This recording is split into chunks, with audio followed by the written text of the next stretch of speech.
ప్రస్తుతం జరుగుతున్న ఎన్నికలు తెలంగాణ గుజరాత్ మధ్య ఫైనల్ మ్యాచ్ లాంటివని సీఎం రేవంత్ రెడ్డి అన్నారు.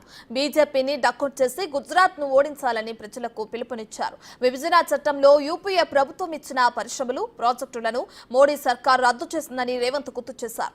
కాజీపేటలో రైల్వే కోచ్ ఫ్యాక్టరీ, బయ్యారంలో ఉక్కు పరిశ్రమ నిర్మించాలని విభజన చట్టంలో ఉన్నాయన్నారు.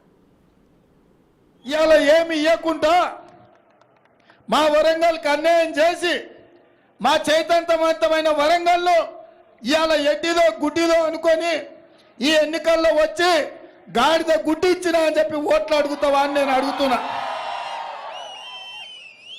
నరేంద్ర మోడీ గారు, నీకు రాష్ట్రం అంటే, నీకు దేశం అంటే గుజరాతేనా?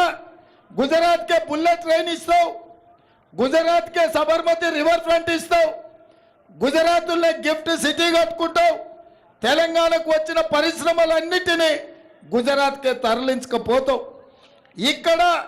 ఇక్కడ ఇచ్చిన పరిశ్రమలు ఏవి కూడా ఇక్కడ కొసెళ్ళలేదు.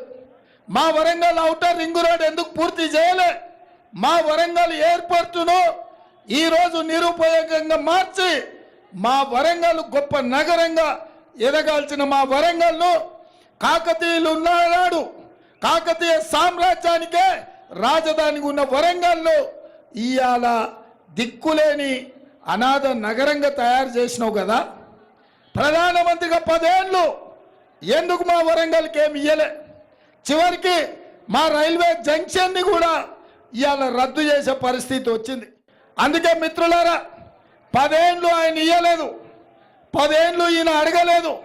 ఇవాళ కేసీఆర్ గారు బయలుదేరిను, బస్ వేసుకొని బయలుదేరి చెప్తుండు దిగిపోవాల్సిందే కాంగ్రెస్ పార్టీ అని. నేను అడుగుతున్న చంద్రశేఖర్ రావును, 10 ఏళ్ళు నువ్వు అధికారంలో ఉండి సర్వనాశనం చేసి తెలంగాణను విధ్వంసం చేస్తే మొన్న జరిగిన డిసెంబర్ ఎన్నికల్లో బండకేసి కొట్టి బోర్ల పడేసి బొక్కలు ఇరగొట్టిరు తెలంగాణ ప్రజలు నిన్ను. అయినా నీ బుద్ధి మారలేదు, నీ వంకర ఆలోచనల మార్పు రాలే. నిన్న మొన్న అలా కొడుకు అంటుండు కారు ఖరాబ్ అయింది, కార్ఖానకు పోయింది, మళ్ళీ వస్తుందని. వస్తుంది నాయన, వస్తుందా? వస్తుందా? వస్తుందా? కేటీఆర్, నువ్వు ఏం చేసినా, తల కిందికి కాళ్ళు మీదకి పెట్టి తపస్సు చేసినా ఖరాబ్ అయి కార్ఖానకు పోవుడు కాదు. అనుం జడి కార్ఖానకు పోయింది, అక్కడి నుంచి అక్కడనే జుమ్మరాత్ బజార్లో తూకానికి అమ్మాల్సిందే నీ కారును. నీకు తెలియదేమో కానీ మీ నాయనకు తెలుసు. అందుకే మీ నాయన బస్సు వేసుకొని బయలుదేరింది, ఇంకా కారు రాదని. బస్సులన్నీ వచ్చామన్న మంచి మాటలు చెప్తాడేమో, బుద్ధి తెచ్చుకుంటాడేమో.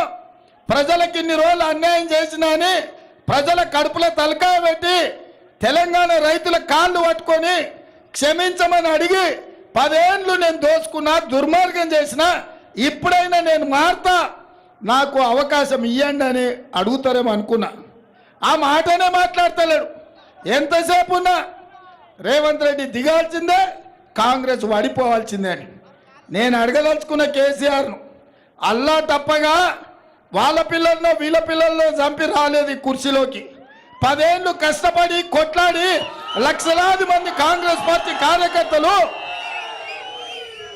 లక్షలాది మంది మా కాంగ్రెస్ పార్టీ కార్యకర్తలు తమ రక్తాన్ని చెమటగా మార్చి ఆ చెమట దార పోసి భుజాలు కాయలు కాసేలా 3 రంగుల జెండాను మోసి డిసెంబర్ సెమీఫైనల్స్ లో నిన్ను బొందబెట్టి ఈ అధికారాన్ని తెచ్చిరు.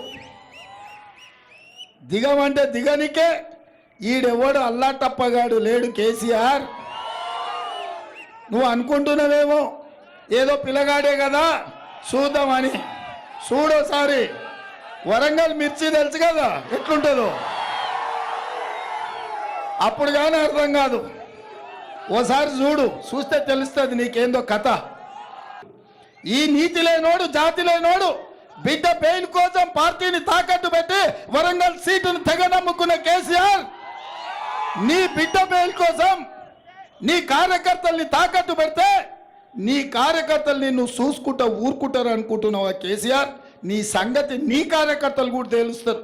మా వాళ్ళకి నీ రంగు తెలుసు, నీ రుచి తెలుసు, నీ వాసన తెలుసు. అందుకే మా వాళ్ళు డిసెంబర్లో నిన్ను బండకేసి కొట్టిరు. డిసెంబర్లో గెలిచింది సెమీఫైనల్సే, మనం ఫైనల్స్ ఇప్పుడు ఉన్నాయి. అస్సలు కథ ఇప్పుడు మొదలైంది. తెలంగాణ వర్సెస్ గుజరాత్, ఎవరు గెలుస్తాడో చూద్దాం. ఫైనల్లో ఆ పక్కన నరేంద్ర మోడీ, అమిత్ షా, ఈ పక్కన మీ అన్న ఉన్నాడు, రాహుల్ గాంధీ ఉన్నాడు. మే 13 తారీఖు నాడు జరగబోయే దంగల్లో ఈ ఫైనల్లో గుజరాత్ టీమును డక్అవుట్ చేసి చిత్తుగా ఓడించాల్సిన బాధ్యత